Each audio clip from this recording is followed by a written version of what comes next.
Hello दोस्तों। तो स्वागत है आपका आपके YouTube channel the student games में।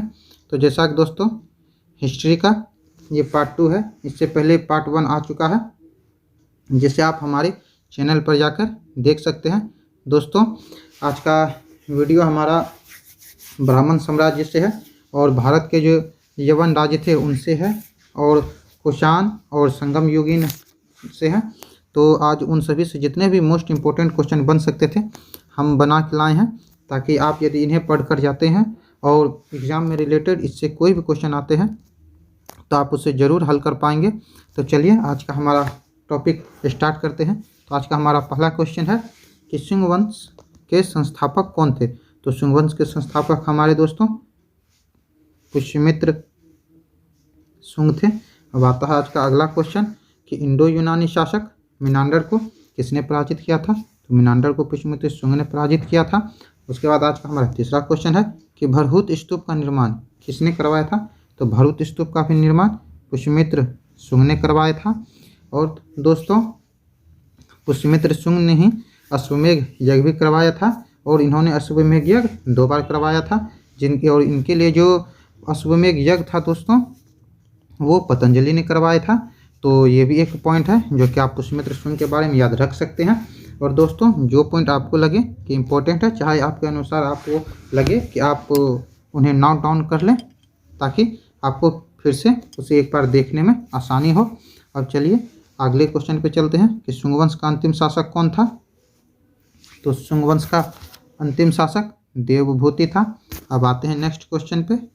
73 ईसा पूर्व किसने कण्व वंश की स्थापना की थी। तो कण्व वंश की स्थापना 73 ईसा पूर्व वासुदेव ने की थी। अब आते हैं हमारे छठे क्वेश्चन पे कि कण्व वंश का अंतिम शासक कौन था। तो कण्व वंश का अंतिम शासक सुशर्मा था। अब आते हैं आज के हमारे अगले क्वेश्चन, सातवाहन वंश के संस्थापक कौन थे। तो सातवाहन वंश के संस्थापक शिमुख थे। सातवाहन वंश के संस्थापक हमारे शिमुख थे, और इन्होंने अपनी राजधानी प्रतिष्ठान को बनाया था। सातवाहनों ने जो है अपनी राजधानी दोस्तों प्रतिष्ठान को बनाया था। अब आते हैं, और ये जो सातवाहन वंश की स्थापना हुई थी ये 60 ईसा पूर्व हुई थी। अब आते हैं आज के हमारे अगले क्वेश्चन पर, सातवाहन के समय सर्वाधिक सिक्के किस धातु के बने थे। तो सातवाहन के समय सर्वाधिक सिक्के दोस्तों सीसा के बने थे, और ये जो है चांदी, तांबा, पोटीन, कांसे सभी मुद्राओं का प्रचलन किया था सातवाहनों ने। लेकिन इनमें जो सबसे सर्वाधिक मात्रा में जिनके सिक्के बने थे वो थे सीसा के। अब आते हैं अगले क्वेश्चन, ब्राह्मण को भूमि अनुदान देने की प्रथा किसने शुरू की। तो ब्राह्मण को भूमि अनुदान देने की प्रथा सातवाहनों ने शुरू की थी। इन्होंने ब्राह्मण को भूमि अनुदान देने की प्रथा किसने शुरू की। तो ब्राह्मण को भूमि अनुदान देने की प्रथा सातवाहनों ने शुरू की थी। इन्होंने अश्वमेघ यज्ञ करवाया था, जिससे पता चलता है कि उन्होंने ब्राह्मणों को एक गांव ही दान में दे दिया था, जिससे हम कह सकते हैं कि सातवाहनों ने ब्राह्मणों को भूमि अनुदान देने की प्रथा शुरू की। अब आते हैं आज के हमारे अगले क्वेश्चन पे, सातवाहनों की राजकीय भाषा कौन थी।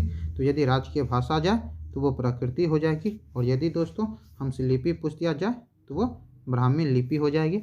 अब आते हैं आज के हमारे अगले क्वेश्चन पे कि दक्षिणापथ के स्वामी कहे जाते थे। तो सातवाहन दोस्तों दक्षिणापथ के स्वामी भी कहे जाते थे। अब आते हैं अगले क्वेश्चन पे, प्राचीन काल में कलिंग का महान शासक कौन था। तो प्राचीन काल में कलिंग का महान शासक खारवेल था। अब आते हैं आज के हमारे अगले क्वेश्चन पे, भारत पर आक्रमण करने वाले पहले आक्रमणकारी कौन थे। तो हिंद यूनानी जो है दोस्तों वो भारत पर आक्रमण करने वाले पहले आक्रमणकारी थे। तब अब आते हैं दोस्तों हमारे अगले क्वेश्चन पर कि भारत पर सबसे पहले आक्रमण बैक्टीरिया के किस शासक ने किया था। तो भारत पर सबसे पहले आक्रमण बैक्टीरिया के शासक डेमेट्रियस ने किया था।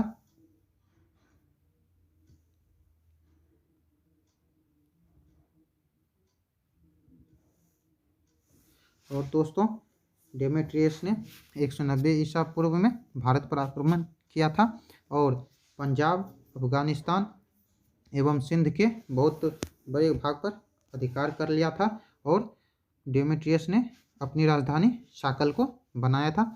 ये सारे पॉइंट भी एग्जाम के नज़रिए से सही हो सकते हैं। अब आते हैं हमारे अगले क्वेश्चन पे, हिंद यूनानी शासकों में सबसे विख्यात शासक कौन था? तो मिनांदर। हिंद यूनानी शासकों में सबसे विख्यात शासक जिसकी चर्चा चारों ओर थी वो हमारा मिनांदर हो जाएगा। अब आते हैं अगले क्वेश्चन पे। मिलिंद पन्हो का संबंध किस शासक से है? तो मिलिंद पन्हो का संबंध भी मिनांदर से है, जिसमें मिलिंद पन्हो का संबंध मिनांदर से है।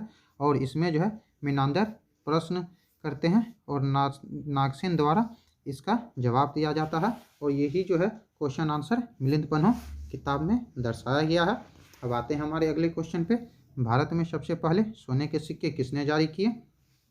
तो भारत में सबसे पहले सोने के सिक्के हिंद यूनानी ने ही जारी किए थे। अब आते हैं हमारे अगले क्वेश्चन पे।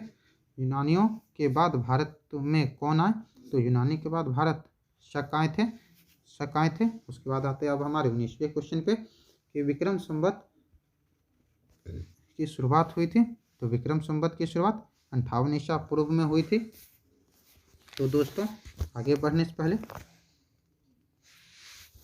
यदि आप हमारे चैनल पे न्यू है तो हमारे चैनल को सब्सक्राइब जरूर करें, और यदि वीडियो आपको पसंद आती हो और आपको थोड़ी सी भी हेल्पफुल लगती है तो हमारे वीडियो को लाइक ज़रूर करें और अपने दोस्तों के साथ शेयर ज़रूर करें। तो आते हैं हमारे अगले क्वेश्चन पर। तो दोस्तों विक्रम संवत की शुरुआत हुई थी 58 ईसा पूर्व, और दोस्तों विक्रम संवत की शुरुआत इसलिए हुई थी क्योंकि उस टाइम में जो है 58 ईसा पूर्व में शकों पर विजय प्राप्त कर लिया गया था, जिसके उपलक्ष्य में विक्रम संवत की शुरुआत की गई थी। और उसी समय एक उपाधि भी उभर कर आया था दोस्तों, विक्रमादित्य की उपाधि, जो कि उस टाइम में बहुत बड़ा एक उपाधि बनकर उभरा था। और चंद्रगुप्त द्वितीय जो थे, जो कि गुप्त सम्राट थे, सबसे अधिक विख्यात विक्रमादित्य यदि पूछा जाए तो हमारे चंद्रगुप्त द्वितीय थे, जो कि एक गुप्त काल के शासक थे। अब आते हैं हमारे अगले क्वेश्चन पे। काठियावाड़ स्थित अर्धशुष्क सुदर्शन झील का जीर्णोद्धार किसने किया था? तो ये हो जाएगा हमारा दोस्तों रुद्रदामन प्रथम ने। कुषाण वंश के संस्थापक कौन थे? तो कुषाण वंश के संस्थापक हमारे कुजुल कड़फिसेस थे। तो आगे बढ़ने से पहले रुद्रदामन प्रथम के बारे में कुछ और पॉइंट जान लेते हैं कि यदि दोस्तों आपसे पूछ लिया जाए कि शकों का सबसे प्रतापी राजा, तो शकों का सबसे प्रतापी राजा दोस्तों रुद्रदामन प्रथम था। और ये जो है दोस्तों रुद्रदामन प्रथम संस्कृत का बहुत प्रेमी था, इसे संस्कृत भाषा जो है उससे बहुत लगाव था, इसलिए सबसे पहले विशुद्ध भाषा में, संस्कृत भाषा में जो लंबा लेख है जिसको हम गिरनार अभिलेख भी कहते हैं, इसको जारी रुद्रदामन प्रथम ने ही करवाया था। और इससे पहले जो है दोस्तों, इससे पहले सभी लेख जो है हमारी प्राकृतिक भाषा में आते थे, लेकिन रुद्रदामन प्रथम ने पहली बार जो कि गिरनार अभिलेख उसको संस्कृत भाषा में लिखवाया था। ठीक। और भारत में जितने भी शक राजा थे दोस्तों अपने आप को क्षत्रप कहलाते थे। अपने आप को क्या कहलाते थे दोस्तों? तो क्षत्रप कहलाते थे। अब आते हैं हमारे नेक्स्ट क्वेश्चन पे। कुषाण वंश की राजधानी थी। तो कुषाण वंश की राजधानी दोस्तों पुरुषपुर, जिसे हम पेशावर भी कहते हैं। यदि हमसे ये पूछ लिया जाए कि कुषाण वंश की दूसरी राजधानी क्या थी, तो कुषाण वंश की दूसरी राजधानी मथुरा हो जाएगी। अब आते हैं हमारे अगले क्वेश्चन। बौद्ध धर्म की चौथी बौद्ध संगति किसके शासनकाल में की गई थी? तो ये हो जाएगा हमारा दोस्तों कनिष्क के शासनकाल में। बौद्ध धर्म की चौथी बौद्ध संगति कनिष्क के शासनकाल में की गई थी। और आते हैं हमारे अगले क्वेश्चन पर कि सोने के सर्वाधिक शुद्ध सिक्के किसने जारी किए? तो सोने के सर्वाधिक शुद्ध सिक्के कुषाण वंश ने जारी किए थे। आते हैं हमारे 25वें क्वेश्चन पे। बौद्ध चरित्र के रचनाकार कौन थे? तो बौद्ध चरित्र के रचनाकार अश्वघोष थे। बौद्ध चरित्र के रचनाकार दोस्तों अश्वघोष थे। और दोस्तों कनिष्क के, ये जो कनिष्क थे, कनिष्क के शासनकाल में ही चरक रहते थे। चरक जो है राज्यवैद्य थे कनिष्क के, और इन्होंने ही चरक संहिता की भी रचना की थी। अब आते हैं हमारे अगले क्वेश्चन पर। कुषाण वंश का अंतिम शासक कौन था? तो दोस्तों कुषाण वंश का अंतिम शासक वासुदेव था। आते हैं हमारे अगले क्वेश्चन पर। तमिल का गौरव ग्रंथ जीवक चिंतामणि किससे संबंधित है? तो धर्म से संबंधित है। आते हैं हमारे अगले क्वेश्चन पर। तमिल भाषा का मणिमेक लाई नामक ग्रंथ किससे संबंधित है? तो ये जो है दोस्तों हमारा तमिल भाषा का मणिमेक लाई नामक ग्रंथ, ये हमारा बौद्ध धर्म से संबंधित है। अब आते हैं हमारे अगले क्वेश्चन पर। सर्वाधिक महत्वपूर्ण संगम युगीन व्याकरण रचना है? तो सर्वाधिक महत्वपूर्ण संगम युगीन व्याकरण रचना तोल्कापियम है। आते हैं हमारे अगले क्वेश्चन पर। धार्मिक कविताओं का संकलन कुरल किस भाषा में है? तो कुरल जो है दोस्तों हमारा तमिल भाषा में है। आते हैं हमारे आज के नेक्स्ट क्वेश्चन पर। किस ऋषि के बारे में कहा जाता है कि इन्होंने दक्षिण भारत का आर्यकरण किया, उन्हें आर्य बनाया? तो ये अगस्त्य ऋषि के बारे में कहा जाता है। आते हैं हमारे नेक्स्ट क्वेश्चन पे। महाकाव्य शिल्पाधिकारम किससे संबंधित है? तो शिल्पाधिकारम हमारा दोस्तों कथानक के जैन से संबंधित है। बी हो जाएगा, कथानक के जैन से संबंधित है। अब आते हैं हमारे नेक्स्ट क्वेश्चन पे। मणिमेखलाई के लेखक हैं, मणिमेखलाई के लेखक हमारे शीतले सतनार हो जाएंगे।